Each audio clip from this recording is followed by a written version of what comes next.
Well, a New Jersey municipal court judge ruled last Thursday that flags reading, quote, "F Biden" in a local front yard must be taken down as they violate the area's, quote, ordinance against obscenity. The homeowner will face a daily fine of $250 until the signs are removed.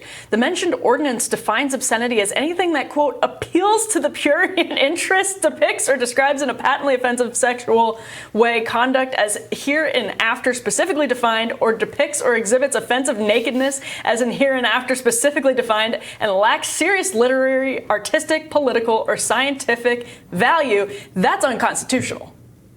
Well, it may be that ordinance is itself constitutional, but the sign does not comport at all with that. I don't see how the ordinance is constitutional. If we roll that back up, so the ordinance is saying if something is purely obscene and has no political or literary value, then it can be regulated. And the Supreme Court has said that obscenity is an exception to the First Amendment.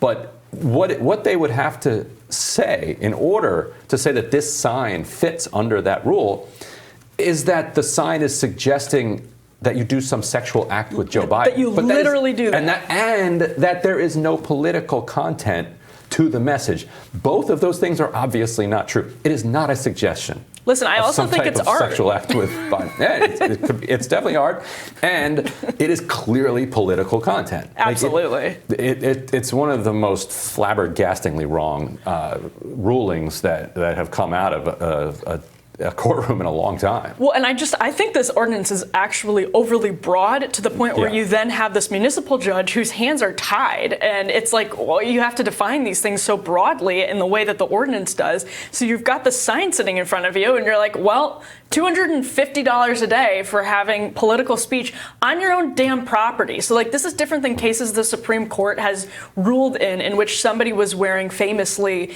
FU things in a courtroom. Right, in which a public, right. They upheld those, and this is on private property. And so again, I think both of us agree. We've talked about this when we talked about the MILF-mobile, as documented by The Intercept. Obscenity laws, to an extent, are fine.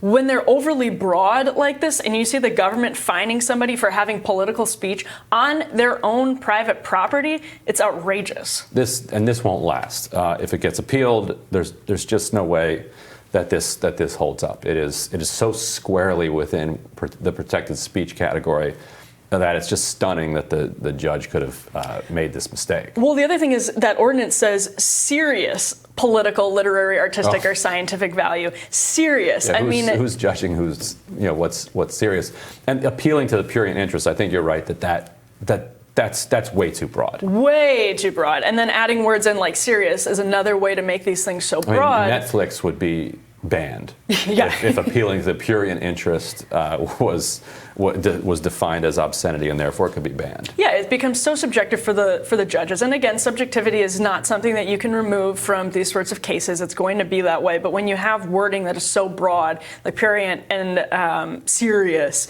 this is how you end up fining people for political speech on their own properties. So on that note, I hope, like the MILF-mobile owner, they fight this. Stay strong. Tomorrow on Rising, Brianna Joy Gray is here. We also speak with Tara Reid. Now, don't forget to like, share, and subscribe so you never miss any new content. We'll see you tomorrow. Rachel Bovard will be filling in for me. I've got a meeting. But on that note, have a great Tuesday afternoon. We'll see you then. We'll see you soon.